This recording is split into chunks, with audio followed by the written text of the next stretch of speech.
ಶ್ರೀ ಸ್ವಾಮಿ ಸಮರ್ಥ ಶ್ರೀ ಅಕ್ಕಲ್ಕೋಟ್ ಶ್ರೀ ಸ್ವಾಮಿ ಸಮರ್ಥ ಸೇವಾ ಕನ್ನಡ ಯೂಟ್ಯೂಬ್ ಚಾನಲ್ದಾಗ ಎಲ್ಲರಿಗೂ ಸ್ವಾಗತ. ಇವತ್ತಿನ ನಿಮ್ಮ ದಿನ ಅತ್ಯಂತ ಆನಂದದಿಂದ ಮತ್ತು ಮಹಾರಾಜರ ನಿಮ್ಮೆಲ್ಲ ಒಳ್ಳೆ ಇಚ್ಛೆಗಳನ್ನ ಆದಷ್ಟು ಜಲ್ದಿ ಪೂರ್ಣ ಮಾಡ್ಲತ್ತೀವಿ. ಸ್ವಾಮಿ ಮಹಾರಾಜರು ಚೆನ್ನಾಗಿ ಪ್ರಾರ್ಥನೆ ಮಾಡುತ್ತಾ ಇವತ್ತಿನ ಒಂದು ಹೊಸ ವಿಡಿಯೋನ ಆರಂಭ ಮಾಡ್ತಾನೆ. ಇವತ್ತು ಅತ್ಯಂತ ಸರಳವಾದ ಸೇವೆಯನ್ನು ನಿಮ್ಮ ಮುಂದೆ ತೊಗೊಂಬಂದನು. ಈ ಸೇವೆಯಿಂದ ನಿಮ್ಮ ಜೀವನದಾಗ ನೀವು ಎಲ್ಲವನ್ನು ಪಡಿಬಹುದು.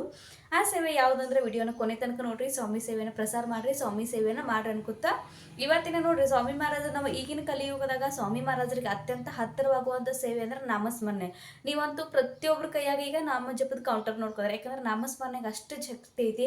ನಾವು ಪ್ರತಿಯೊಬ್ಬರು ಒಂದಿಲ್ಲ ಒಂದು ಚಿಂತೆದಾಗ, ಒಂದಿಲ್ಲ ಒಂದು ಡಿಪ್ರೆಷನ್ ಅನ್ನೋ ಅನೇಕ ಸಮಸ್ಯೆಗಳಿಂದ ನಾವೆಲ್ಲರೂ ಬೇಸತ್ತು ಹೋಗಿದ್ದೇವೆ. ಆದ್ರೆ ಆ ಎಲ್ಲ ಸಮಸ್ಯೆಗಳಿಗೂ ಮಾರ್ಗ ತೋರಿಸುವಂತ ಒಂದು ಸರಳ ಸೇವೆ ಅಂದ್ರೆ ನಾಮಸ್ಮರಣೆ. ಶ್ರೀ ಸ್ವಾಮಿ ಸಮರ್ಥ ಈ ಷಡಾಕ್ಷರಿ ಮಂತ್ರದ ನಮ್ಗೆ ನಾಮಸ್ಮರಣೆಯನ್ನು ಮಾಡೋದೈತಿ. ಯಾವ ರೀತಿ ಮಾಡಬೇಕು? ಸ್ವಾಮಿ ಸೇವೆದಾಗ 11 ಮಾಳಕ್ಕೆ ಯಾಕೆ ಮಹತ್ವ ಐತಿ, ಆ 11 ಮಾಳ ಯಾರಿಗೆ ಸಮರ್ಪಣೆ ಐತಿ, ಮತ್ತು ನಾವು ಯಾವ ರೀತಿ ಮಾಡಬೇಕು, ಯಾವ ಟೈಮ್ನಾಗ ಮಾಡಬೇಕು, ಸಂಪೂರ್ಣ ಮಾಹಿತಿ ಇವತ್ತು ನಾನು ನಿಮ್ಮ ಜೊತೆ ಶೇರ್ ಮಾಡ್ಕೋನು. ವಿಡಿಯೋನ ಸ್ಕಿಪ್ ಮಾಡ್ದೆ ನೋಡ್ರಿ. ಇಷ್ಟ ಮತ್ತು ಹೆಚ್ಚಿನ ಪ್ರಮಾಣದಾಗ ಸ್ವಾಮಿ ಸೇವೆನ ಪ್ರಸಾರ ಮಾಡಿ.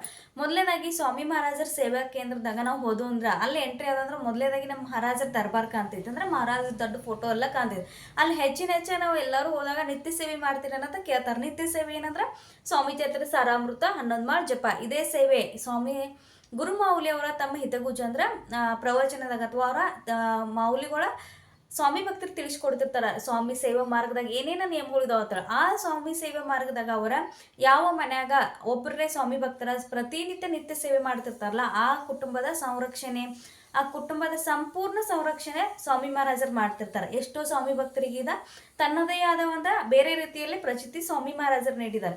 ಇವತ್ತ ಸ್ವಾಮಿ ಮಹಾರಾಜರ 11 ಮಾಲೆ ಜಪ ಮಾಡೋದ. ಮೊದಲನೇದಾಗಿ ಯಾವ್ಯಾವ ಜಪಮಾಲೆಯನ್ನು ಯೂಸ್ ಮಾಡ್ಕೊಂಡು ನೋಡ್ರಿ. ಅತ್ಯಂತ ಸರಳವಾಗಿ ನಾ ಹೇಳೋದಂದ್ರೆ ತುಳಸಿ ಮಾಲೆ ಸಿಗ್ತೈತಿ. ನೀವು ಎಲ್ಲ ಗ್ರಂಥಿಕೆ ಅಂಗಡಿಯಲ್ಲಿ ತೊಂದ್ರೆ ನಡೀತೈತಿ, ಅಥವಾ ಸ್ವಾಮಿ ಕೇಂದ್ರದಾಗ ತಗೋತೇನೆ ಅಂದ್ರೆ ನಡೀತೈತಿ. ಈ ರೀತಿ ಈ ತುಳಸಿ ಮಾಲೆ ಇರ್ತೈತಿ. ಇದಕ್ಕೆ 108 ಮನಿ ಇರ್ತಾವು. ಈ ರೀತಿ ಇಲ್ಲಿ ನೋಡ್ರಿ, ಈ ರೀತಿ ಕಾಣತೈತಿಲ್ಲೋ. ಆ ನಂತರ ಇಲ್ಲಿ ಇದಕ್ಕೆ ಮೇನ್ ಏನಿರ್ತೈತಿಲ್ಲ, ಇದು ಮೇರು ಮನಿ ಅಂತ ಹೇಳಿ ಕರೀತಾರೆ. ಇಲ್ಲಿ ಮೇನ್ ಮನಿ ಏನಿತ್ತಲ್ಲ ಇದಕ್ಕೆ ಮೇರು ಮನಿ.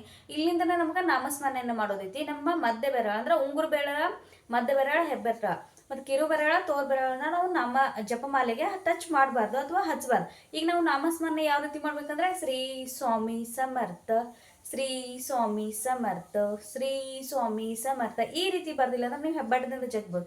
ಶ್ರೀ ಸ್ವಾಮಿ ಸಮರ್ಥ, ಶ್ರೀ ಸ್ವಾಮಿ ಸಮರ್ಥ, ಶ್ರೀ ಸ್ವಾಮಿ ಸಮರ್ಥ. ಪ್ರತಿಯೊಂದು ಮನೆಯನ್ನು ನಮ್ಮ ಕಡೆಯಿಂದ ಜಗ್ಗೋದಿರ್ತೈತಿ. ಯಾವಾಗ ನಮ್ಮ ಒಂದು ಮಾಳ ಜಪ ಪೂರ್ಣ ಆಗ್ತಿತ್ಲ ಅವಾಗ ಈ ಮನೆ ಏನಿರ್ತೈತಿ ಈ ರೀತಿ ತಿರ್ಸ್ಕೊಂಡ ನಮ್ಗೆ ಇಲ್ಲಿಂದ ಮತ್ತೆ 2ನೇ ಮಾಲೆಯನ್ನು ಸ್ಟಾರ್ಟ್ ಮಾಡೋದೈತಿ. ಇದೇ ರೀತಿ ಪ್ರತಿನಿತ್ಯ ಮನೆಯಾಗ 11 ಮಾಲೆ ಮಾಡೋದೈತಿ. 11 ಮಾಲೆ ಮಾಡಬೇಕು. ಆ ನಂತರ ಈ ಮನ್ಯಾಗ 108 ಮನೆ ಇರ್ತಾವೆ. 108 ಮನೆ ಅಂದ್ರೆ ನಮ್ಮ 12 ರಾಶಿಗಳು, 9 ಗ್ರಹಗಳು. ಪ್ರತಿಯೊಬ್ಬರು ಜೀವನದಾಗ ಗ್ರಹಗಳ ಏರುಪೇರು ಆಗ್ತಿರ್ತಾವೆ. ಗ್ರಹಗಳ ಒಂದು ಪರಿಣಾಮವನ್ನು ಬೀಳ್ತಿರ್ತಾವೆ. ನಮ್ಮ ಗ್ರಹಗಳು ಕೆಟ್ಟ ಗ್ರಹಗಳು ಅಥವಾ ಈಗ ನಮ್ದು ಏನೋ ಒಂದು ಸಾಡೆ ಸತಿ ಏನೋ ಚಾಲು ಇರ್ತಂದ್ರೆ, ಗುರುಬಲ ವೀಕ್ ಇರ್ತಂದ್ರೆ ನಿಮ್ಗೆ ಅಲ್ಲಿ ಹೋಗಿ ದೇವ್ರ ಸೇವೆ ಮಾಡ್ರಿ. ಗುರುಬಲ ಸ್ಟ್ರಾಂಗ್ ಆಗಬೇಕಾದ್ರೆ ಗುರುವಿನ ಸೇವೆ ಮಾಡಿರ್ತದ.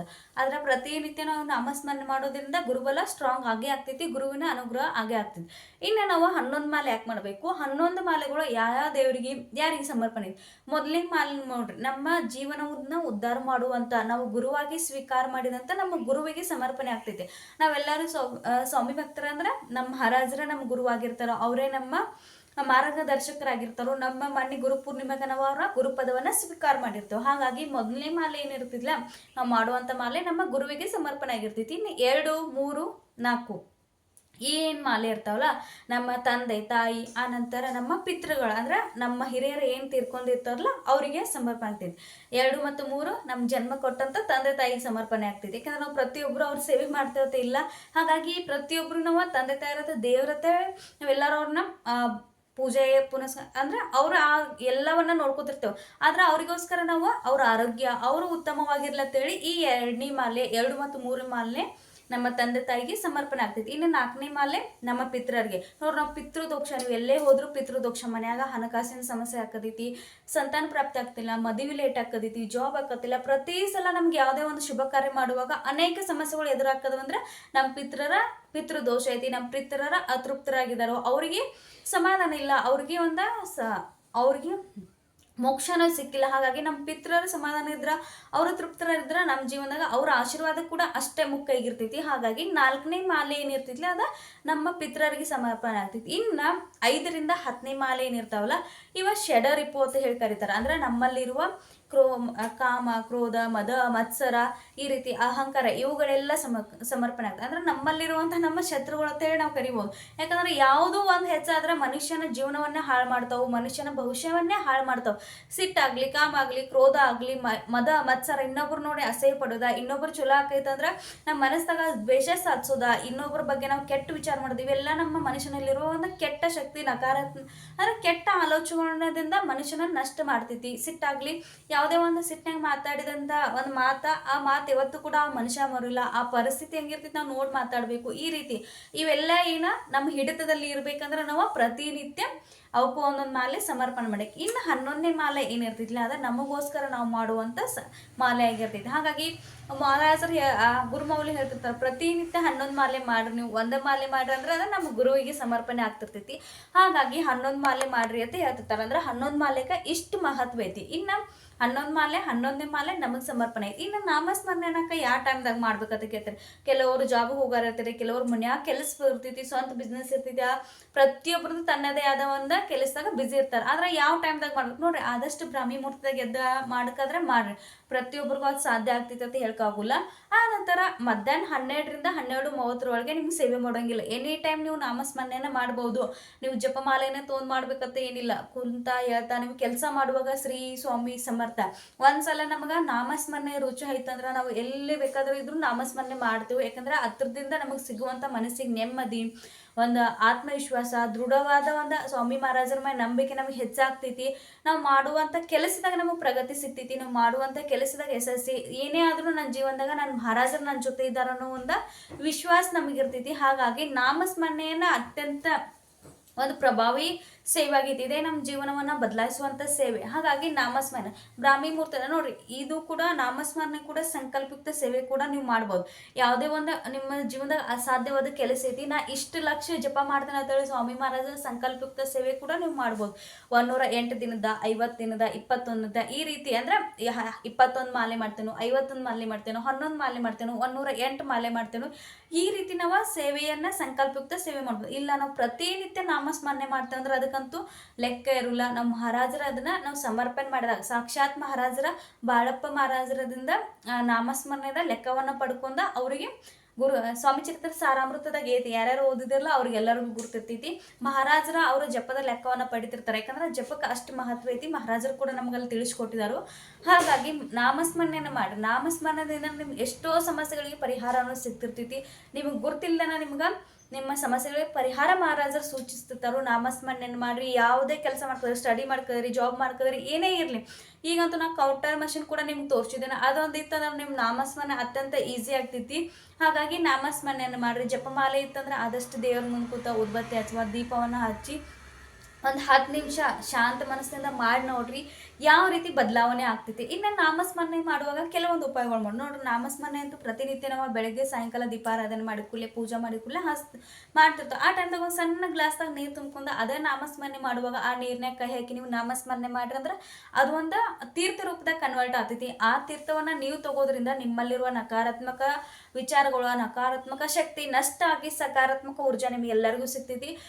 ಅನಾರೋಗ್ಯದಿಂದ ಬಳಲುತ್ತಿದ್ದರೂ ಕೂಡ ಈ ಸೇವೆಯನ್ನ ನೀವು ಮಾಡ್ಕೋಬಹುದು. ಈ ಉಪಾಯವನ್ನ ನೀವು ಮನ್ಯಾಗ ಮಾಡ್ಕೋಬಹುದು. ಖಂಡಿತವಾಗಿ ನೀವು ಮೆಡಿಕಲ್ ಟ್ರೀಟ್ಮೆಂಟ್ ತಗೋತೀರ, ಅದ್ರ ಜೊತೆಗೆ ನಿಮ್ಗೆ ಒಂದು ಸಮಾಧಾನ ಸಿಗ್ತೈತಿ ಅಥವಾ ನಿಮ್ಮ ಶಾರೀರಿಕ ತೊಂದರೆದಿಂದ ನೀವು ಹೊರಬರಕ ಸಹಾಯ ಆಗ್ತೈತಿ. ಇನ್ನು ನಾಮಸ್ಮರಣೆಯನ್ನ ನಾವು ನಾನ್ ವೆಜ್ ತಿಂದಾಗ ಮಾಡ್ಬೋದು. ನೋಡ್ರಿ, ನಾನ್ ವೆಜ್ ತಿನ್ನುವಾಗ ಅದೊಂದು ಆಹಾರ ಪದ್ಧತಿ ಆಗೈತಿ. ಪ್ರತಿಯೊಬ್ಬರು ಅದನ್ನು ತಿಂತಾರೋ, ಪ್ರತಿಯೊಬ್ಬರು ಇಷ್ಟಪಡ್ತಾರತ್ತಿಲ್ಲ. ಒಬ್ಬೊಬ್ಬರ ರೀತಿ ಒಬ್ಬೊಬ್ಬರ ಆಹಾರ ಪದ್ಧತಿ ಬೇರೆ ಆಗಿರ್ತೈತಿ. ಯಾರು ನಾನ್ ವೆಜ್ ಯಾವ ದಿನ ಊಟ ಮಾಡ್ತಿರ್ತಿರಲ್ಲ ಆ ದಿನ ಸ್ಕಿಪ್ ಮಾಡಿ ನೆಕ್ಸ್ಟ್ ದಿನ ನೀವು ತಲೆ ಸ್ನಾನ ಎಲ್ಲ ಮಾಡ್ಕೊಂಡು ಮತ್ತೆ ನಾಮಸ್ಮರಣೆಯನ್ನು ಕಂಟಿನ್ಯೂ ಮಾಡೋದು. ಸಂಕಲ್ಪಯುಕ್ತ ಸೇವೆ ನಾಮಸ್ಮರಣೆ ಮಾಡ್ಕೊತೀರಂದ್ರೆ ಅವಾಗ ನೀವು ನಾನ್ ವೆಜ್ ವರ್ಜ್ಯ ಇರ್ತೈತಿ, ಪರಾನ್ನ ವರ್ಜ್ಯ ಇರ್ತೈತಿ ಅಂತ ನಿಮ್ಗೆ ಹೇಳಿದ್ದಾನೆ. ಯಾಕಂದ್ರೆ ಅದ್ರ ದೋಷಗಳು ನಿಮ್ಗೆ ಹತ್ತವು.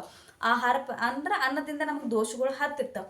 ಹಾಗಾಗಿ ಇನ್ನು ನಾಮಸ್ಮರಣೆಯನ್ನು ಎನಿ ಟೈಮ್ ಮಾಡ್ಬೋದು, ಯಾರು ಬೇಕಾದ್ರೂ ಮಾಡ್ಬೋದು. ನಾಮಸ್ಮರಣದಿಂದ ನಮ್ಗೆ ಏನು ಸಿಗ್ತಿತ್ತಪ್ಪ ಕೊನೆಯದಾಗಿ ಹೇಳ್ತೇನೆ ನೋಡು. ನಾಮಸ್ಮರಣದಿಂದ ನಮ್ಮ ಮನಸ್ಸಿಗೆ ನೆಮ್ಮದಿ ಸಿಗ್ತೈತಿ. ನಾಮಸ್ಮರಣದಿಂದ ನಮ್ಮ ಜೀವನದಾಗ ಎಷ್ಟೇ ಕಠಿಣವಾದ ಸಮಸ್ಯೆ ಬರಲಿ, ಮಹಾರಾಜರು ನನ್ನ ಜೊತೆ ಇದ್ದಾರೋ ಒಂದು ಆತ್ಮವಿಶ್ವಾಸ, ಒಂದು ಭರವಸೆ ನಮ್ಮ ಒಳಗಿಂದನೇ ಅದು ಮೂಡ್ತೈತಿ. ಯಾರೋ ಹೊರಗಿಂದ ಬಂದ ನಮಗೆ ಮೋಟಿವೇಶನ್ ಮಾಡಬೇಕು, ಆ ನಂತರ ನಾ ಈ ಕೆಲಸ ಮಾಡ್ತೇನೆ ಅನ್ನೋದಿಲ್ಲ.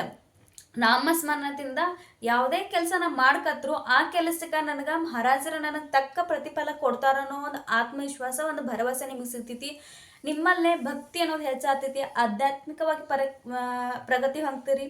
ನಿಮ್ಮ ಷಡರಿಪುಗಳ ಮೇಲೆ ನಿಮ್ಗೆ ಕಂಟ್ರೋಲ್ ಸಿಗ್ತೈತಿ. ಒಳ್ಳೆ ನಡತೆ, ಆಚಾರ ವಿಚಾರ ಪ್ರತಿಯೊಂದು ನೀವು ಅಳವಡಿಸ್ಕೋತೀರಿ. ನೀವು ಒಂದು ಸಂಪೂರ್ಣ ಸಾತ್ವಿಕ ಜೀವನವನ್ನು ನಡೆಸಕ್ಕೆ ನಾಮಸ್ಮರಣೆ ನಿಮಗೆ ಸಹಾಯ ಮಾಡ್ತೈತಿ. ಹಾಗಾಗಿ ನಾಮಸ್ಮರಣೆಗೆ ಹೆಚ್ಚಿನ ಮಹತ್ವ ಐತಿ. ನಿಮ್ಗೆ ಯಾವುದೇ ಸೇವೆ ಮಾಡ್ಕೋಗುಲಿಲ್ಲೋ ಸತತವಾಗಿ ಸ್ವಾಮಿ ಮಹಾರಾಜರ ನಾಮಸ್ಮರಣೆಯನ್ನು ಮಾಡ್ರಿ. ಖಂಡಿತ ನಿಮ್ಮ ಜೀವನದಾಗ ಮಹಾರಾಜರ ಕೃಪೆ ಆಗ್ತೈತಿ. ಮಹಾರಾಜರು ನಿಮ್ಮ ಕಡೆಯಿಂದ ಸೇವೆ ಮಾಡಿಸ್ಕೊದ್ರೆ ಅವ್ರು ನಿಮಗೇನೋ ಉತ್ತಮವಾದ ಕೊಡಾರ್ದವರು. ಯಾರ್ಯಾರು ಮಹಾರಾಜರ ಈ ಸಲ ಗುರುಪೂರ್ಣಿಮೆಗೆ ಗುರುಪದ ತೊಗೊಂಡಿರಲ್ಲ, ನೀವು ಮುಂದಿನ ಗುರುಪೂರ್ಣಿಮೆ ತನಕ ಮಹಾರಾಜರನ್ನ ನಿಮ್ಮ ನಾಮಸ್ಮರಣೆಯನ್ನು ಮಾಡ್ತೇನೆ. ನನಗೆ ಎಷ್ಟು ಆಗ್ತೈತೆ ಅಷ್ಟು ನಾ ಸೇವೆ ಮಾಡ್ತೇನೆ. ಆದರೆ ಈ ಎಲ್ಲ ಸೇವೆ ನಿಮ್ಮ ಚರಣಕ್ಕೆ ರುಜು ಮಾಡ್ತೇನೋ, ನನ್ನ ಜೀವನದ ಸಂಪೂರ್ಣ ಜವಾಬ್ದಾರಿ ನಿನಗೆ ಕೊಟ್ಟಿದ್ದೇನೋ, ನೀವೇ ನನ್ನ ಕೈ ಹಿಡಿದು ಮಾರ್ಗದರ್ಶನ ಮಾಡ್ಬೇಕಂತೇಳಿ ನೀವು ಇವಾಗ ಪೂರ್ಣ ವಿಶ್ವಾಸ ಇಟ್ಟು ಮಹಾರಾಜರಿಗೆ ಶರಣ ಹೋಗ್ತಿರ್ಲ, ಅಲ್ಲಿಂದನ ನಿಮ್ಮ ಜೀವನದಾಗ ಚಮತ್ಕಾರಗಳು, ಸ್ವಾಮಿ ಕೃಪೆ ಅನ್ನೋದು ಆಗ್ತಿರ್ತೈತಿ. ಹಾಗಾಗಿ ಎಲ್ಲರೂ ಕೂಡ ನಾಮಸ್ಮರಣೆಯನ್ನು ಮಾಡ್ರಿ. ನಾಮಸ್ಮರಣೆಯನ್ನು ಸೇವೆಯನ್ನು ಪ್ರಸಾರ ಮಾಡ್ರಿ. ಆನಂತರ ಸ್ವಾಮಿ ಚರಿತ್ರೆ ಸಾರಾಮೃತ, ಯಾವುದೇ ಸ್ವಾಮಿ ಮಹಾರಾಜರ ಸೇವೆ ಬಗ್ಗೆ ನಿಮಗೆ ಒಂದು ಸಾಹಿತ್ಯಗಳು ಬೇಕಾಗಿದ್ದಂದ್ರೆ ಶೈಲೇಶ್ ನಾನು ಕಾಂಟ್ಯಾಕ್ಟ್ ಮಾಡಿರಿ. ಅವ್ರು ನಿಮ್ಗೆ ಕೊರಿಯರ್ ಮಾಡಿ ಕಳಿಸ್ತಾರೋ. ಅಲ್ಲಿ ಪ್ರಶ್ನೋತ್ತರ ಕೂಡ ಆಗ್ತಿರ್ತಾವೆ. ಅಲ್ಲಿ ಕೂಡ ಹೋಗಿ ಒಂದು ಸಲ ಕೇಂದ್ರಕ್ಕೆ ಭೇಟಿ ಆಗ್ರಿ.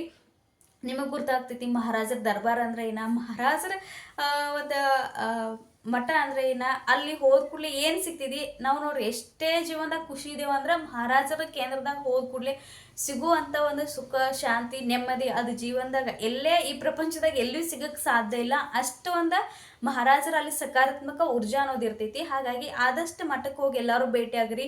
ನಿಮ್ಮ ಸುತ್ತಮುತ್ತ ಕೇಂದ್ರ ಇದ್ದು ಅಂದ್ರೆ ಅಲ್ಲಿ ಹೋಗಿ ನೀವು ಭೇಟಿಯಾಗಿ ಒಂದು ಸಲ ಮಹಾರಾಜರಿಗೆ ಅಲ್ಲಿ ಹೋಗಿ ಮುಜರಾ ಮಾಡಿ ಬರ್ರಿ. ಮಹಾರಾಜರು ಪ್ರತಿ ಸಲ ನಿಮ್ಮನ್ನಲ್ಲಿ ಕರ್ಸ್ಕೊತಾರೋ. ಇವತ್ತಿನ ಈ ಮಾಹಿತಿ ನಿಮ್ಗೆ ಇಷ್ಟ ಆಗಿರೋ ಹೆಚ್ಚಿನ ಪ್ರಮಾಣದಾಗ ಶೇರ್ ಮಾಡಿರಿ.